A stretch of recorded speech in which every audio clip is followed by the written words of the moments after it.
after the poster showdown and riots, full-blown political fight erupts.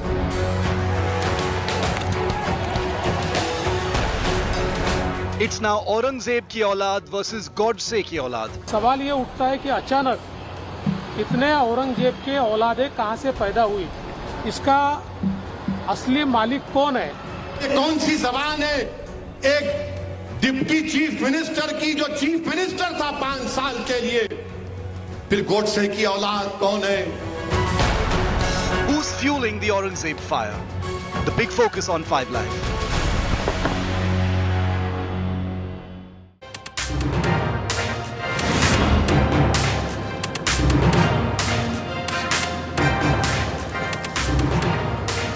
Taxpayer money is being wasted cleaning up after the violence caused by Aurangzeb politics on both sides. Those who trigger and those who react are wasting your money. And I'm talking to the people of Maharashtra and anyone else who has the brains to understand what's going on. Between groups, between politicians, it is public money that is being wasted in putting out these stupid, brainless political fires. Does 2023's India have any space for dumb politics over a dead Mughal emperor? That's my question, and I'll be debating that here on 5 Live. I'm Shiv Aroor. These are the headlines. Aurangzeb war fallout, death threats issued to Sharad Pawar and Sanjay Raut, they claim. Chief Minister Shinde assures security. Delhi police recreate crime scene at Wrestling Federation chief's house. That's Brijbhushan Sharan Singh's Delhi office. Female wrestler complainant accompanies the police. Big twist in Jabalpur, baseball player suicide.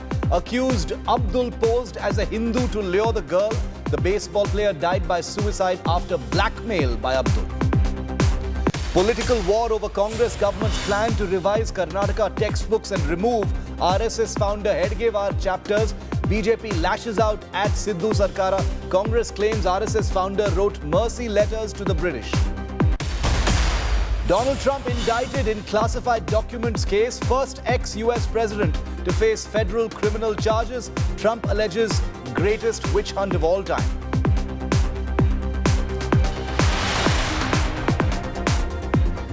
Right here on 5 Live, we've not only set the agenda by calling attention to violence over Aurangzeb content in Maharashtra, we've also called attention to the fact that the politics playing out, the violence that has followed in its wake is the dumbest thing 2023's India has ever seen. And the only people responsible are those triggering the fires and those fanning the fires. The AIMIM allegedly on one side, Hindu groups and the BJP on the other. And all parties in between are willing participants in the lamest, most stupid, most outdated and most inappropriate politics that 2023's India has ever seen. And the people are tired of it, especially because it is taxpayers' money. Let me repeat that. Public money of the people of Kolhapur, Maharashtra and elsewhere that is being wasted, burnt in fires to put out the damage, to fix the damage caused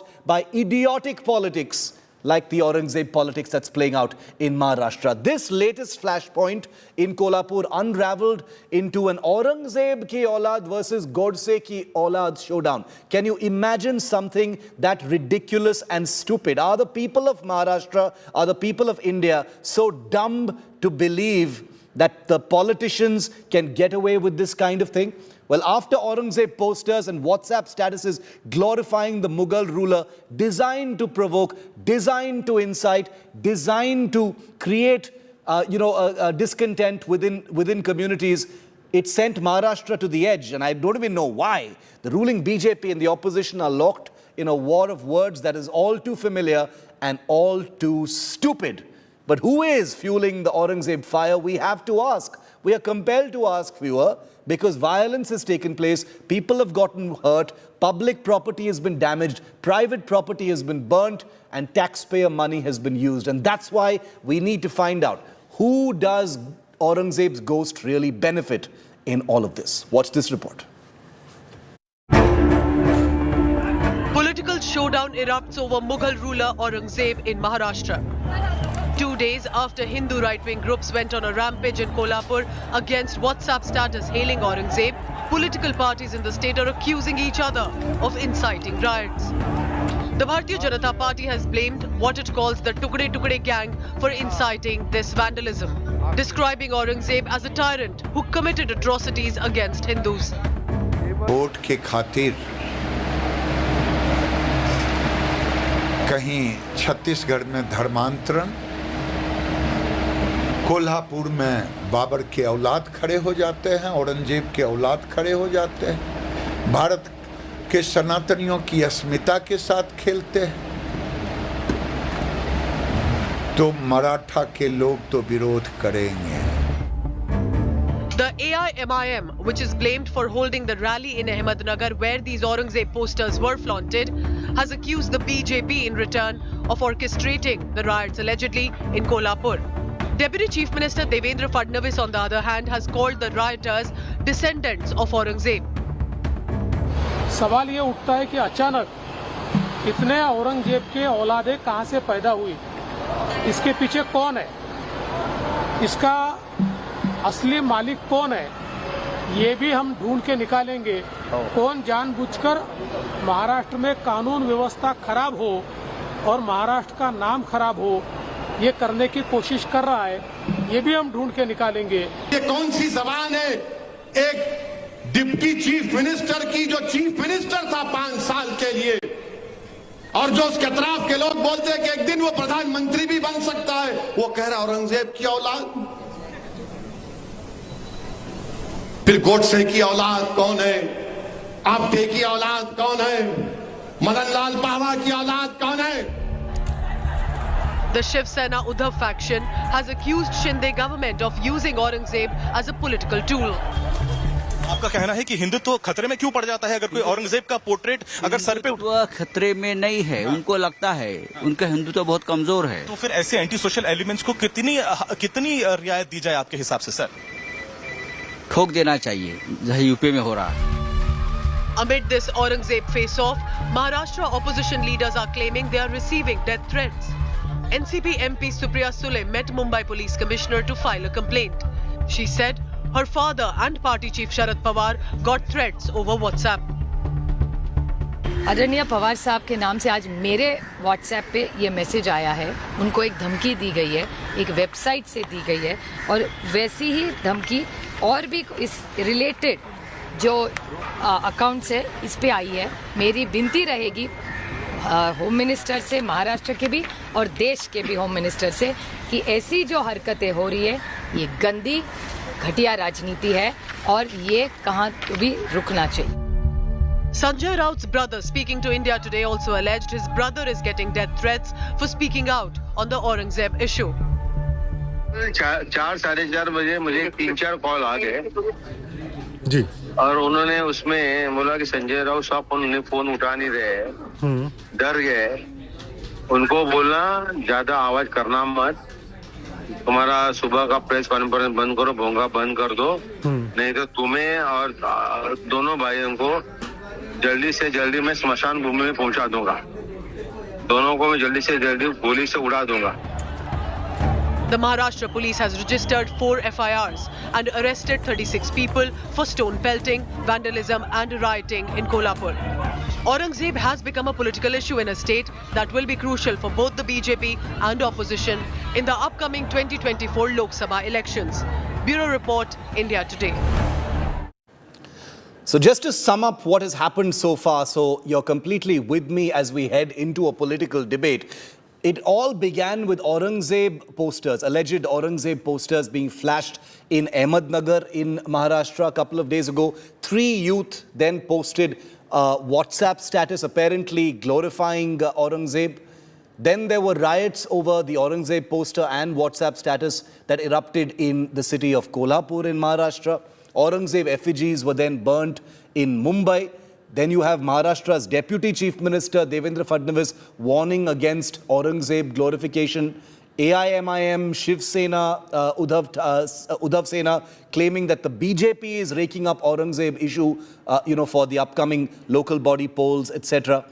That is what this Aurangzeb politics in Maharashtra is currently. It is beyond comprehension why it has become such a big issue when, in my view, it should have been completely ignored. This is a Mughal emperor who's been dead for more than 300 years. Yes, sentiments have their place. Yes, especially in Maharashtra, it is an emotive issue given Chhatrapati Shivaji's own campaign against the Mughals.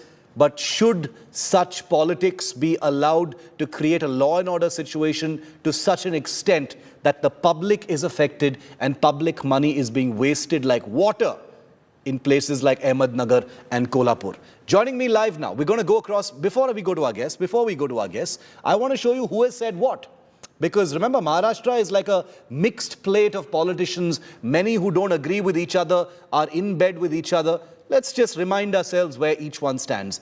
Shiv Sena says the BJP is using Aurangzeb as a new political tool. The BJP is taking Hindutva into the path of destruction. No life for lifeless Shinde government without Aurangzeb. Then you have Devendra Pandey of the BJP who says Aurangzeb ki aulad is growing in Maharashtra. Will not tolerate Aurangzeb's glorification. No coincidence in the sudden Aurangzeb glorification, says Fadnavis. Then you have Asaduddin Owaisi, who says BJP hand behind the Kolhapur clashes. The Kolhapur riots, happened to defame Islam in Maharashtra. Aurangzeb's descendants warned. What about Godse's is what Asaduddin Owaisi says. So let's go straight to our guests now, because this debate has reached a level of farce right now, where public money has been wasted. More important issues are on the back burner. And, I find it absurd, even for myself, that for the second time this week, we are debating Aurangzeb. What a pity in 2023's India. Joining us live, Waris Pathan, spokesperson of the AIMIM. Mahesh Tapse is spokesperson of the NCP. Rajiv Pandey, spokesperson of the BJP. Thank you to all of you for your time and for being with me here on India Today. Mr. Pathan, good to see you, sir. First question to you. Why is it that Aurangzeb, let me start with a basic question. It's not a loaded question, but since the fingers have been pointed at the AIMIM, I will ask you, sir, why is it at all that Aurangzeb posters or WhatsApp messages, why are they there at all? Why are they there at all? Who are these people who, are brandishing Aurangzeb posters and glorifying him? Why at all? Well, Shiv, first of all, let me ask you a simple question. Are you authenticating the posters of Aurangzeb? No. What is your source? Who are you to give credit for these photographs? India Today or your cameraman? Where do you get this from? Let us go ahead. Mr. Owaisi has also said that, but continue. The point I'm asking. 1967 list of 44 point. Under section 1 of UAP 1967, Shiv, list of 44 banned organizations given. I challenge the BJP government to have a prescribed list of banned photographs. Let them do that. Let them have the guts to do this. Then nobody will say that this is Aurangzeb, except India Today glorifying that this is Aurangzeb. What? No authentication for that. But here the thing is, the BJP government wants to bring about Aurangzeb, Jinnah, Pakistan, love jihad, land jihad, everything, because they very well know that they are, 2024 is coming and they are losing the battle. So they are trying to polarize the situation. They are trying to play a communal card, which is their main forte. And now let us come forward. 3 to 4 months back, we have been saying, I have literally reiterated again and say that several peoples from outside Maharashtra have come to Maharashtra in the name of Hindu Sansad. They are giving hate speeches after hate speeches in the name of land jihad, in the name of love jihad. Let's stick to registered against those people. I understand the point you're making. But I want to stick to Aurangzeb because we have limited time. I want to stick to the Aurangzeb issue because we have limited time. Simple question. I take your point about the authentication of the picture. I am simply saying, who would want to glorify Aurangzeb? That is a question your critics are asking you. Why would members of the AIMIM brandish an Aurangzeb poster? You are right to say if it is not allowed, you should proscribe it and ban it. But why is Aurangzeb being glorified in your view? Yes. That's what I said. Is the BJP is trying to create a clear atmosphere of hatred in our state of Maharashtra. No, but that's not answering my question. Is the deputy chief minister who also holds the portfolio of home. He says, "ये औरंगजेब की औलाद आ गए." I am about to. I will be taking the BJP to task as well, sir. No, Aurangzeb की औलाद. Sir, Mr. Pathan, you know me very well. I do not take sides. I will be taking the BJP to task as well. I will be taking the BJP to task as well. But my question is, who are these people glorifying Aurangzeb? What is the purpose of it? What is the purpose of glorifying Aurangzeb other than to provoke incite or to create discontent? There can be no other reason. Well, nobody is trying to provoke. Whosoever has done this, put a WhatsApp status, has been arrested. There's a case filed against him. But the organization who hold the protest in the morning, who gave them the permission and why was Toad pelted on the police, should not be arrested? I agree. 350 people names have been registered in the FIR. I personally believe been included in that FIR. I personally believe. And why this happens, you know, Shiv? Why this happens, you know? Because Deputy Chief Minister of Maharashtra, Fadnavis, who holds the home portfolio, calls that kuch Aurangzeb ki aulad Rajiv Pandey. No, let's get serious here. Let's get serious here. Let's get serious here. I want to. Belief is that Hazrat Adam alayhi salam was the first person to. Rajiv Pandey, let me bring the others in, Mr. Pathan.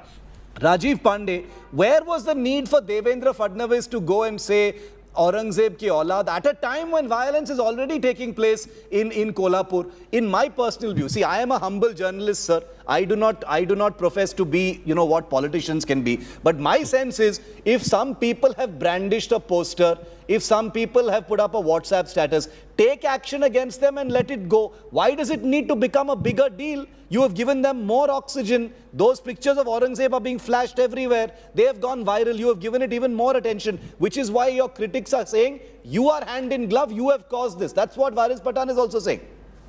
Shiv, first of all, you have correctly stated that AIM person, office bearer, has shown that Aurangzeb's poster, and on that it is written Aurangzeb. Whether it is Aurangzeb or some other third-rated person, we do not know. But his, right now you are showing on your channel that it is written on top Aurangzeb. So we considered it is Aurangzeb. That is first.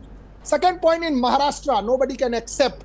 In my opinion, everybody is so upset. Aurangzeb was the person who in captivity, Chhatrapati Sambhaji Maharaj, how he was killed. You know, in the war we can be killed. Or it's an emotive issue. I concede that. Shiv, just give me 30 seconds. Yes. What I'm saying, so what has happened? Every Maharashtrian is saying these Aurangzeb's ki aulad, whoever is putting the poster, should be taken to task. You have heard what Sanjay Raut, he is not our alliance partner, he is leader of Shiv Sena UBT. He said, Thok do. Every Maharashtrian is asking, anybody who is putting WhatsApp status as Aurangzeb, that means he is supporting the killers of Chhatrapati Sambhaji Maharaj. He is supporting the killer of Guru Tegh Bahadur, our gurus. So what I am saying, in this country, can you go into Germany and Israel and put Hitler's photographs? So what I am saying, just one word, you have given so much time to, just I am coming to your point, your question. Why Devendra Fadnavis ji, Honorable Deputy Chief Minister, has said that how this has happened? Because the opposition is parties are trying to create more Aurangzeb's ki aulad for their vote bank politics. Let them come out so that the police and law enforcement agencies can catch these Aurangzeb's ki aulad and Babar ki aulad. But all Mughals were terrorists. Aurangzeb was the biggest terrorist in this country, and anybody who support terrorists will be taken to task by the police and people of this country. Now I am coming to your last question. You know, people have right to protest.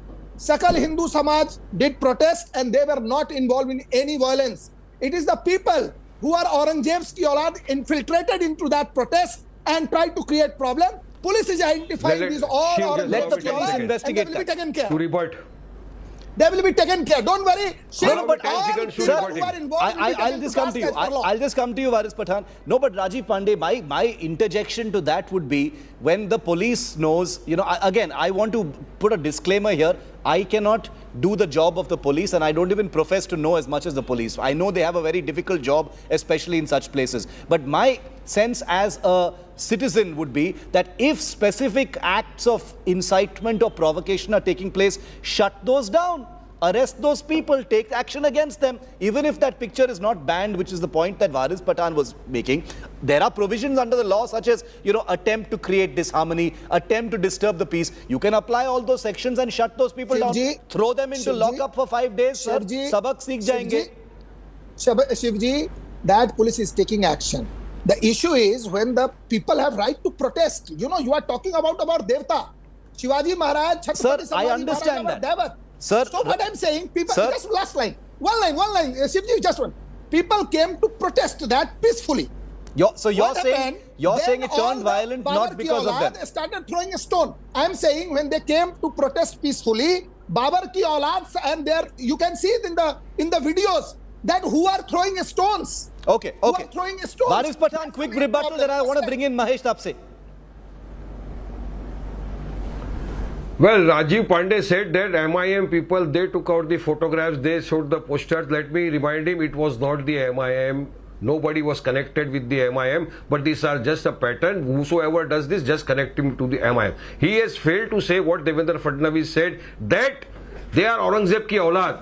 I said we are not Babar ki aulad, nor Aurangzeb ki aulad. I say we are aulad of Hazrat Adam alayhi salam. I, me, you, Shiv, Rajiv Pandey, everybody, because my belief is that Hazrat Adam alayhi salam was the first person. But Varis Pathan, let this message go to Fadnavis. Sir, allow me. Varis Pathan, AIMIM has also in the past indulged in Aurangzeb politics. You must be fair on that point. It is not like AIMIM is lily white in this issue. Akbaruddin Owaisi has also visited, Aurangzeb's grave.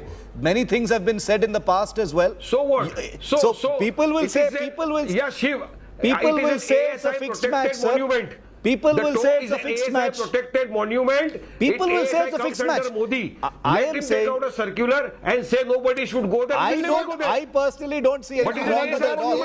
Sir, I personally don't see anything wrong with it at all. Your critics will say, what is the specific need to go there? As a politician, as an elected representative, as someone who is seen to have polarizing views, the only purpose of going to Aurangzeb's grave would be to create more polarization. That's what people would say about someone like Mr. Akbaruddin going to the Aurangzeb's grave. That is not the point I'm making. But before, let me come back to you. I get this is going.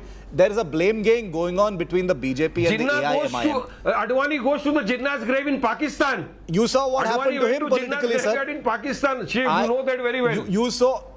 Okay, you saw what happened. Whatever happened, but he went there. So going to a grave, is it a sin?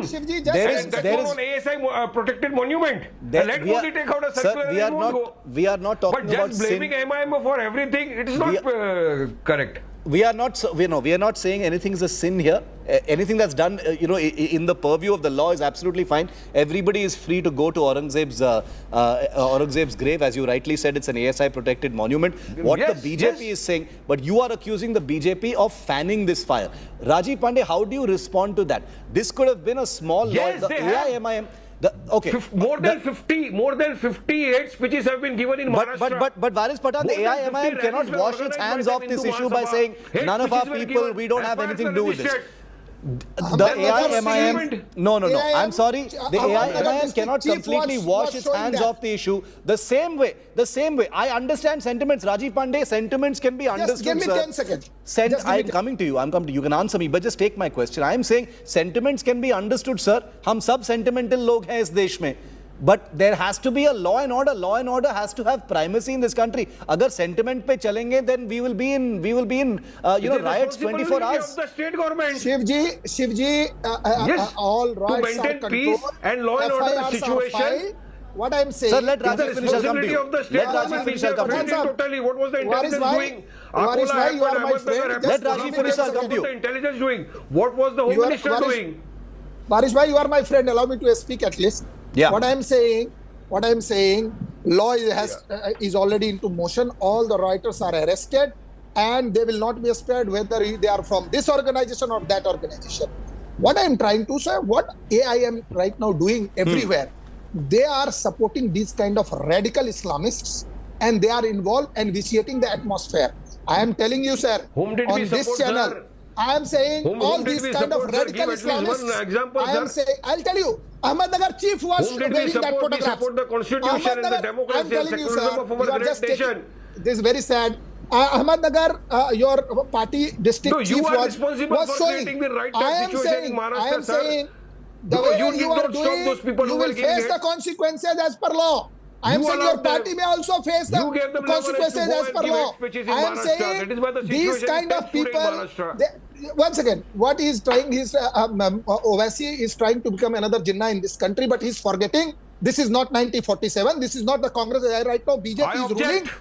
This cannot be divided. object. You can show hundreds of your Yes, we the should people remember can show this 1947 kind when of we gave life photographs. and sacrificed This kind of ourselves for the photographs. independence They of the will be great taken to nation. task You as should per not law. I forget am telling you, they will be 1947. taken We to lost- task as per okay. law. We were the people. Hold who on. Varis Pathan, Rajiv Pandey, hold on. We have Mahesh Tapse back with us. We had lost his connection for just a moment. I hope he can hear me now. He's with the NCP. Mahesh Tapse, welcome. You know, you've heard the back and forth between the AIMIM and the BJP. We've also heard, Sharad Pawar and other NCP leaders speak about this issue. You know, where do you stand on this? This is a blame game which many people see as, a kind of fixed match for polarization in Maharashtra. Well, good evening, Mr. Shiv, Mr. Varis Pathan, and Mr. Rajiv Pandey, and all your viewers. I think what has happened in Maharashtra in the last couple of weeks is absolutely condemnable. There are almost 8 incidents of religious violence. This has never happened. A city like Kolhapur, which has seen this kind of a violence, is the place of Chhatrapati Shahu Maharaj, who has taught us equality and secularism. And something like this happening in Kolhapur is definitely send alarm bells ringing high in the administration of Maharashtra and also in the political circle of Maharashtra. We all feel that this is all due to a certain political design which is being set into the electorate in Maharashtra to have a religious polarization. By who? Polarization. Mahesh, by who? Oh, we are very, very much sure that there's a definite design to this. I mean, when we say this, because yesterday in the Kolhapur region itself, the intelligence bureau said that almost 3,000 people came from outside. Now, how can 3,000 or 4,000 people come from outside? There are toll nakas over there. There are CCTV cameras installed on all the toll gates. This is absolutely a failure of the administration and the government. And whenever there is a political, communal, religious polarization, the only party which benefits from this is the BJP. Okay. No, but so you're blaming the BJP squarely. You're not blaming the AIMIM at all? At all? I want to say MIM is part of an extended part of the BJP, so they are also there. So I'll get both Rajiv and Varis to respond to that. We have been very, very clear. The NCP is saying fixed match. This is a very familiar complaint that keeps coming in debate after debate. Varis Pathan is smiling also. Rajiv, to you first, then Varis Pathan. MIM is Rajiv first. If they were so secular, then probably they would have said, Sir, Rajiv first. I'll come to you. Let them Pawar was the person who went with Devendra Pandey and took oath and to form a government in Maharashtra. You had gone with the BJP to form government in Maharashtra, and you are saying that we are part of the BJP. Kindly check your facts properly. In the state of Maharashtra. Mahesh Now, Even now, nobody can say what happened. You might join the BJP tomorrow also. Gentlemen, one second. One by one. I'll give you all time. Varis bhai, allow me to speak. I want to say... Since Mahesh joined us late, let him just finish his point. Mahesh, finish your point quickly, then I'll get both gentlemen to respond to you. Mahesh, quickly, 15 seconds. I have said that the MIM has to learn to respect the sentiments of the people in the state of Maharashtra. I mean, nobody is averse to them going and looking at political opportunities in any state of the country, but the local tradition, custom, and the local feelings have to be respected. Okay, so that's a direct. That's a Shivaji Maharaj, Chhatrapati Sambhaji Maharaj. And that's a direct charge. MIM is expected to do in the state of Maharashtra, and hence we call them a B team or BJP because the polarization of votes on communal lines, the dividation of the society on communal lines. Varis Pathan, respond to that. This is not the first time we have heard this charge that ये fixed match चल रहा है, ये arrangement है BJP और AIMIM के बीच में, and that this is all about polarization. That's what the NCP is alleging. Varis Pathan, and then I'll go to Rajiv Pandey. Shiv, let me remind my friend, the NCP spokesperson, that Ajit Pawar was the person who went with Devendra Pandey to form the government in Maharashtra. Do you know that? Kindly recollect that. So you are not the BJP B team, but you are the BJP team. You went there. Even today you are trying to go and join hands with the BJP. One opportunity is given to you. Nobody knows what will happen in Maharashtra. And second thing, let me tell you, sir, we are the people who have condemned all kind of violence. We, even from today also, Shiv, through your channel, I will request the people, please don't take law into your own hands. Let the police and the government take steps to ensure that peace prevails. But what is the government doing? It is the responsibility of the government to ensure that law and order situation is maintained. What was the intelligence doing? When 7 to 8 such kind of incidents happens in Maharashtra, what were they doing? One such type of incident had happened in Aurangabad. But my colleague Imtiaz Jalil went there inside the temple. He sat there for 3 hours, and those people who came there to burn that places, he was the person to see to it that nothing happens there. He was a farishta there. Otherwise, what would have happened in Aurangabad? What happened in Kolhapur? You registered an FIR against 350 people, but not a single person from the Hindu organization is arrested. Yesterday in Mumbai, they burned an effigy of Aurangzeb. People who arrested the cop who registered an FIR against the person, he's been suspended by Fadnavis. So what is the law and order situation prevailing in the country? Is there any law and order remaining in Maharashtra? Rajiv. Polarizing situation is taking place in Maharashtra because the BJP feels that 2024 they cannot win at any cost. That is why they want to polarize the situation, communal card, and to ensure that they want to blame the MIM. That's it. Rajiv Pandey, final word. Final word. Shiv ji, there are three things. First, Mahesh Tapse said that whenever there is this kind of situation, BJP benefits. We have seen in Karnataka, all Muslims have unitedly supported Congress party. Whom helps, we know very well. So let's not go into that debate. Second point, what Mahesh Tapse is saying, heard even their own leader Ajit Dada Pawar. Ajit Dada Pawar to Sanjay Raut Sahab to Devendra same page. This is not a political issue. In Maharashtra, supporting Aurangzeb is treason. In this country, supporting Aurangzeb is treason because he beheaded Guru Tegh Bahadur. So now, how you find these AIM people and the radical Islamists are indirectly supporting this? They should say whoever has done this should be sent to jail and condemned. If right, have you heard in the whole discussion, this the Pathan Sahab never said that we condemn this. They're showing the photographs of that tyranny, that terrorist Aurangzeb. I said, you cannot show the terrorist Aurangzeb. Kindly rewind my statement. Kindly rewind. Tell your channel to rewind my statement and put it before the nation. I condemn all kind of violence. That is what I said. And I requested No, he's saying you're not condemning the use of Aurangzeb's pictures. I'm the only person in the debate who's condemning it, sir. You give him 10 seconds. Let him condemn. You condemn him. You condemn your district chief.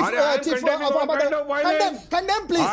Tomorrow your party will support Kasab. Mark my word. Tomorrow your party will come with a picture of Kasab in Mumbai who has killed more than 200 people. I'm saying only that, sir. Shivji, issue is law is already in motion. All the criminals will be arrested. All the criminals will be arrested. I am saying it's a political issue. Shivji, last time. I'm out of time. In this country, this is a country of Shivaji Maharaj. This is a country of Maharana Pratap. This is a country of Ram and Krishna. This is a country of Guru Gobind Singh Maharaj. This is not the country of terrorists. It is a. I want to bring this to a close now. I want to bring this to a close now because I know tempers run high, and I know that this is an emotive issue. I am not going to take away from the fact that sentiments must be respected.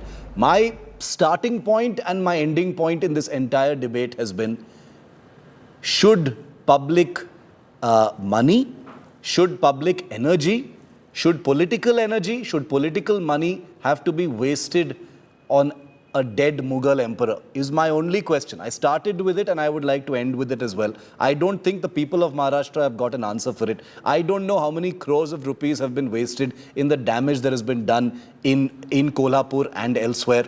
Election season hasn't even begun yet, so I don't know how much worse it is going to get. But here on India Today, we are going to continue to put the spotlight on it and ask the big questions to all sides. So Mahesh Tapse, Varis Pathan and Rajiv Pandey, I appreciate you joining me on this. I know that tempers will continue to run high as election season gets nearer, but India Today will always ask the big questions. Thanks for watching. We're taking a very quick break. That was debate number 1. On the other side, Donald Trump becomes the first former US president to be indicted on criminal charges in a federal case. This was the classified documents case. We'll tell you all about it and how Trump reacted when you come back.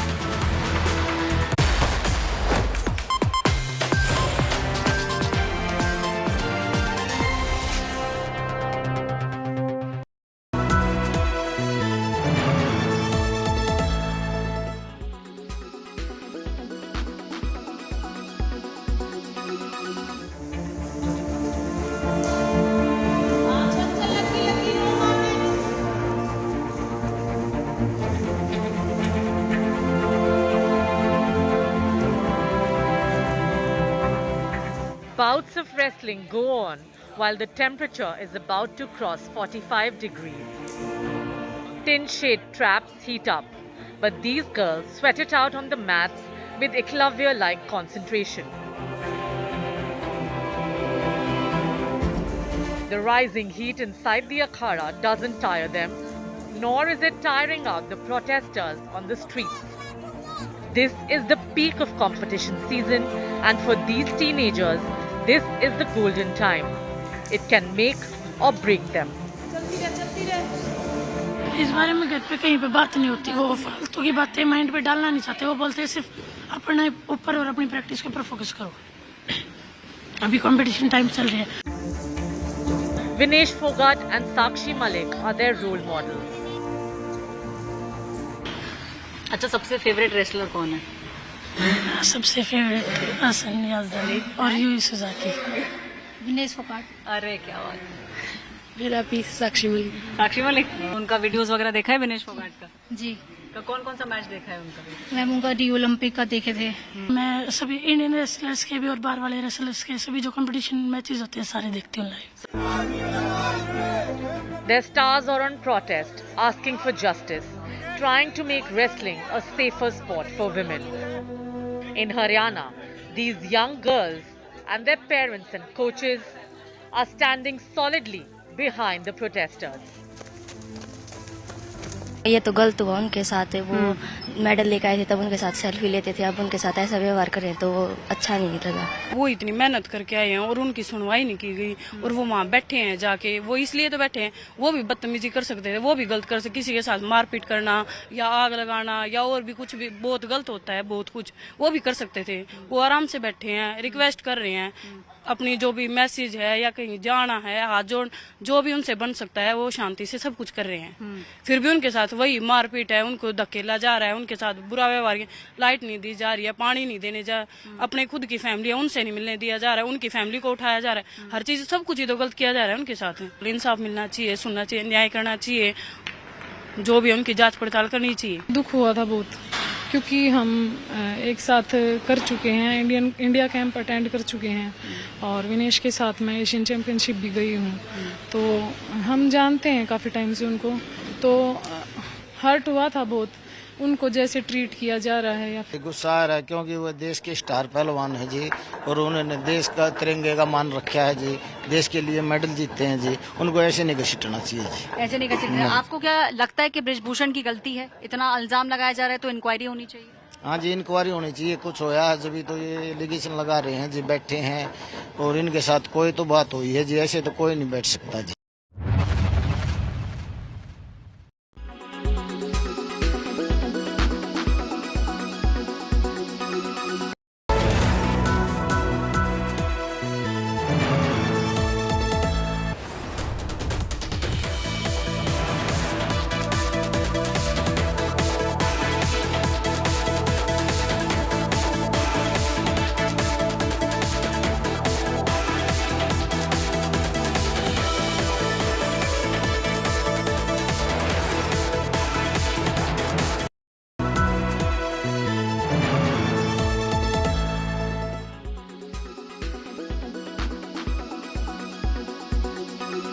At investments, give us a sense of what perhaps is already committed to in terms of a number, the kind of acceleration we can see perhaps going forward this year, even incoming into India. Any particular regions or states that you're looking at perhaps, or any particular industries that are showing interest? Well, the industries are, when we look at what are the industries that the UAE is looking at, we always look beyond the COVID-19 pandemic situation challenges. We want to sustain our economy. In doing so, that we need to look beyond the oil and gas industry. We're looking at the energy transitions. Sure. We're looking into the aspect of healthcare. India has marvelous healthcare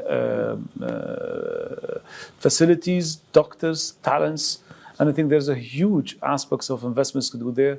We're looking at real estate. There's a huge investments happening in North India and South India, and I think that's something. But the most important as well is logistics. We've seen a lot of investments coming in from the UAE into India, specifically on ports and logistics and trades and railways. And I think there's a lot of that can be shared as well into aspect of closing the trade gaps and bringing the goods towards the market and towards the doors. I think one thing which is aspect as well important, it is into the, if we're looking for 7% growth, we need to look into the AI domain, into the high-tech companies. I know India wants to reach to 200 unicorns. We want to reach 10 unicorns in the next 7 years. I think with that said, when we talk beyond CPAP, is how can we create unicorns collectively in between? And we cannot find them in the traditional economy. We need to look at the new economies that's happening, more specifically in technology, into the aspects of science and technology, and that's in areas we're interested in. I think the important aspect is, when we look at today, we look beyond CPA. The aspect of, yes, we are growing, yes, we have a cemented ties. UAE's economy grew by 7.6% GDP last year, 2022. India grew by 7.7% GDP last year. And India wants to reach $5 trillion. Yes. We want to reach 800 billion. We are $400 billion. We want to reach $800 billion. Saying that is that we are in the 7% GDP growth club. And I think it's important to really emphasize on this, that we only can do it in finding new areas of investments, new areas of trade, and new areas of relationship between us. And I think that's what we need to maintain, a sustainable 7% growth every year.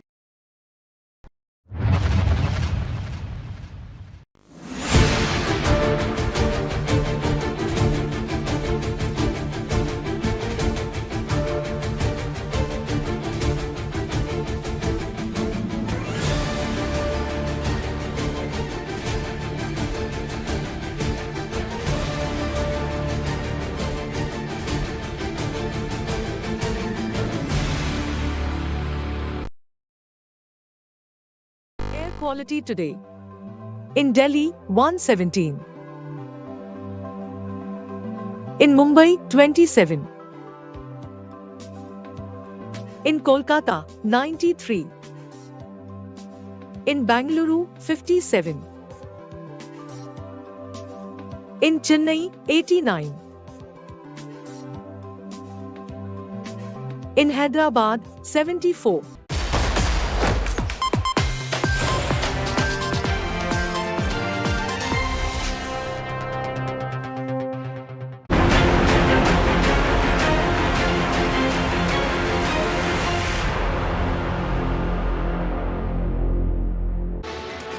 The fall of Donald Trump continues, doesn't it? As he was ramping up his 2024 presidential rerun bid, former US President Donald Trump has just become the first former US president to face federal charges in a classified documents case. That's right, the first former US president to face federal criminal charges. Trump has called this a witch hunt against him by the current Biden administration. Here's a report with all the details on why Trump was charged and what next in store for him. President, would you take some questions? Donald Trump is indicted once again, the second time in 2 months. First indicted in a hush money scam, the former US president this time is charged for retaining classified government documents. The indictment makes Trump the first ex-president ever to face federal criminal charges. The charges include willful retention of classified government documents, conspiracy to obstruct justice, withholding a document or record, corrupt concealing of a document, concealing a document in a federal investigation, a scheme to conceal, false statements and representations. Already facing several criminal investigations, the indictment of Trump in the classified document case is another setback for him, as he's trying to unseat President Joe Biden in next year's presidential elections. Trump is calling the indictment political vendetta. I'm an innocent man. I did nothing wrong. And we will fight this out just like we've been fighting for 7 years. It would be wonderful if we could devote our full time to making America great again. And that's exactly what we did. But now, again, our country is in decline. We're a failing nation. And this is what they do. No collusion after 2.5 years that was set up by Hillary Clinton and Democrats. But this is what they do. This is what they do so well. If they would devote their energies to honesty and integrity, it would be a lot better for our country. They could do a lot better. They could do a lot of great things. The former president was earlier charged with paying hush money to the pornography actress Stormy Daniels to keep their affair a secret. Trump is accused of making false records to show the payment as legal fees. The trial in this case is due March next year, right in the middle of the primary election season. The two indictments, however, will not keep Trump away from the presidential poll. Biden administration will try best to seek Trump's conviction. If found guilty, the maximum punishment for Trump in the federal case would be 100 years in prison. The indictment could hurt Trump's goal of returning to the White House for a second time. Bureau Report, India Today.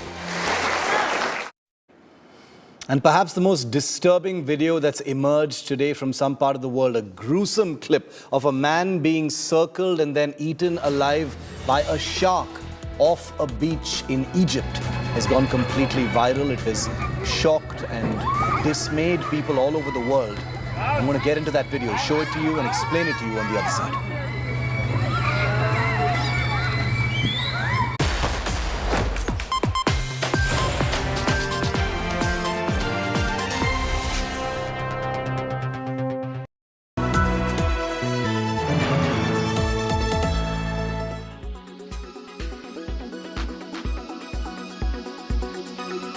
Think about these high airfares across the domestic sector and what can be done to reduce them?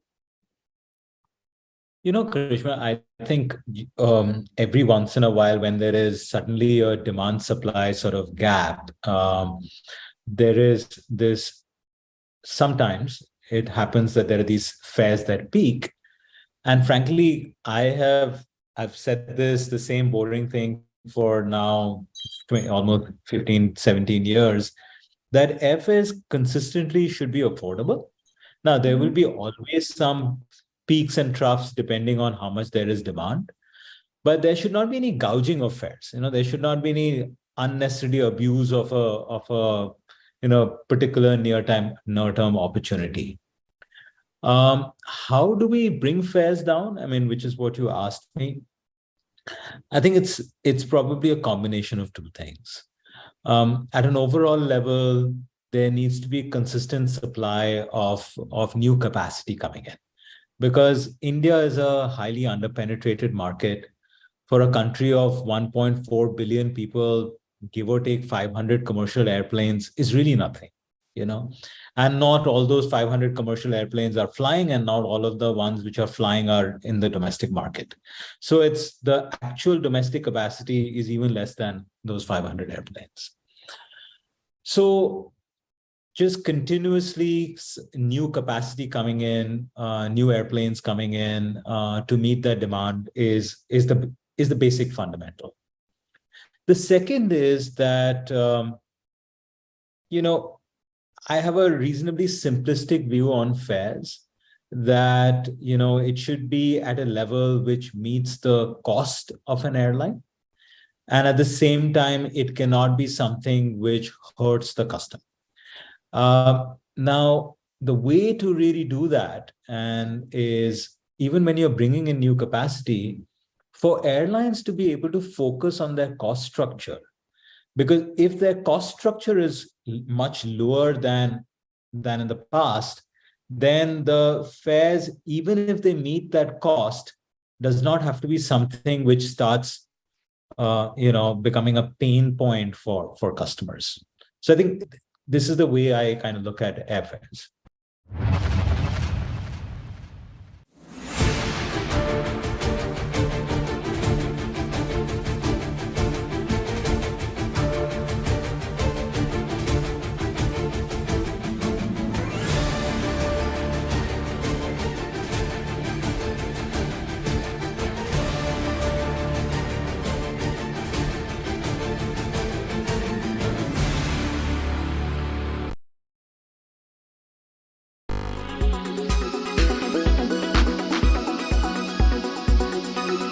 Why does this happen? Let me tell you the science behind it.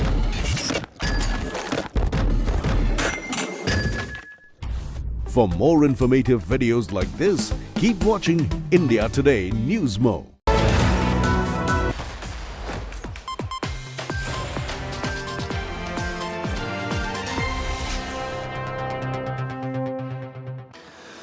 A truly horrific incident unfolded at the popular Egyptian resort of Hurghada on the Red Sea, where a Russian tourist was mauled to death by a large tiger shark, and all of it was caught on camera in this viral clip. The 23-year-old, identified as Vladimir Popov, a tourist from Russia, was mauled to death and devoured by this tiger shark while swimming as onlookers watched in horror. This viral video that surfaced on the internet shows the Russian swimmer in the sea struggling to escape from the shark while he is dragged under the water by the predatory fish. The attack forced Egyptian authorities to close off a 74-kilometer stretch off the coastline on the Red Sea, announcing it will remain off limits until the 12th of June. Oh my God! Oh my... Now, this video of that shark attacking and killing that man just off an Egyptian beach is a terrifying, tragic reminder of one of the modern world's most deep-seated fears. And I'm not going to lie, this video from Egypt confirms the reputation that sharks have in most people's minds. The shark in this particular attack was reportedly captured by Egyptian authorities and killed later. Now, this is a tragic incident at every level, but I wanted to take this opportunity to share some thoughts with you and bust some stubborn myths, and hopefully you'll share this with your children as well. For starters, shark attacks are not common. Take data of just the last 10 years, viewer, of all the billions of people who've taken dips off hundreds of thousands of beaches all over the world over a full decade. There have been a total of 760 unprovoked shark attacks. Just 760 over 10 years, with only 55 fatalities in 10 years. In other words, you are millions of times more likely to die in a traffic accident or a disease than you are in the jaws of a shark. Now, very quickly, I'd like to bust a few myths in the hope that this tragic episode doesn't leave you fearful and upset, but better informed about a reputation that is overwhelmingly unfair, according to many experts. Myth number one, and probably the most common, is that sharks are somehow these ruthless man-eaters that actively seek out and attack humans. In reality, the vast majority of shark species are not a threat to humans. Most shark attacks are a result of mistaken identity or curiosity, and like I've shown you with figures, they are extremely, extremely rare. Myth number two is that sharks are constantly on the hunt. While sharks are indeed aggressive predators, they spend a significant amount of time resting or conserving their energy. Their hunting behavior is typically driven by hunger or the presence of suitable prey, rather than this insatiable bloodlust that constantly is used to depict them in film after film, especially thanks to people like Steven Spielberg and Jaws. Myth number three, that sharks are mindless killing machines. Contrary to popular belief, sharks are not. They possess complex sensory systems and display behaviors that indicate intelligence and social interactions. They've been observed to exhibit curiosity, problem-solving abilities, and even forming social bonds. Now, the incident we've just seen already busts myth number four, that sharks are only found in deep waters, while some species inhabit deep-sea environments. Numerous large shark species inhabit coastal areas not far from beaches. This is where most shark attacks actually happen. And finally, the myth that all sharks are large and aggressive beasts. Not all sharks are big predators, viewer. The most iconic shark species, and the one responsible for more unprovoked shark attacks than any other, is of course the famous great white shark. The other large shark with a sizable human attack record is the tiger shark, like the one that was filmed in the Egyptian incident we've just shown you. Now, a handful of other sharks like bull sharks, white-tip reef sharks and hammerheads also find mention in human shark attack data. But the majority of shark species are relatively small and pose absolutely no threat to humans in any circumstances. Of course, none of this is to suggest that sharks are harmless creatures to do whatever with as you wish. As with all beasts, and I say this often, sharks and their domain must be respected. As we grieve for a young man who died in the Red Sea, let's remember that for the shark, it was nothing personal. It was simply doing what millions of years of evolution have taught it to do. We have to respect the world. Oh my God! That's it on 5 Live. Thank you so much for watching. 6 p.m. with Akshita is up next. Big political war breaks out over the Congress government's plan to retract decisions by the BJP on textbooks. The BJP wanted to remove Tipu. The Congress wants to remove the RSS founder from school textbooks. The big fight is next.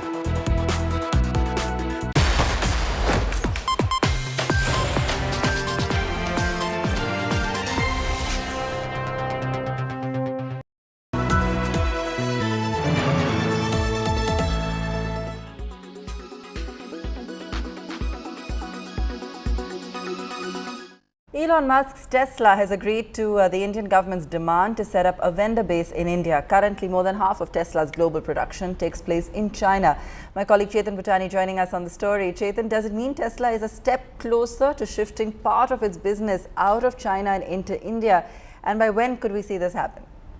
Well, that's right. Elon Musk's Tesla could soon make in India for the world, as top sources in the government have confirmed to Business Today TV that the company has in principle agreed to start manufacturing in India. In fact, no formal proposal has been signed as of now, but yes, by the way of mutual understanding, the company has given a green light to the government's, in fact, mutual persuasion that happened last month. Sources have also confirmed to Business Today TV that Tesla will set up a vendor place in India. But however, the government is of the opinion that the company should probably start manufacturing and, in fact, assembling electric cars in India, and then probably move on to set up a vendor base. In fact, last month, the officials of Ministry of Road Transport and Highways, Department of Heavy Industries, the Prime Minister's office, they all met Tesla officials just to take a rain check at how India is serious about this electric vehicle revolution in India, and how the country in fact wants to go out. So in fact, my sources have also told me that the government in fact could sweeten the production linked incentive scheme 2.0 that would be coming up to ensure Tesla also gets some benefits. In fact, it has now in fact said that they are not anymore seeking demand for an import duty cut. But in fact, you should remember that owing to different geopolitical situations in China, the company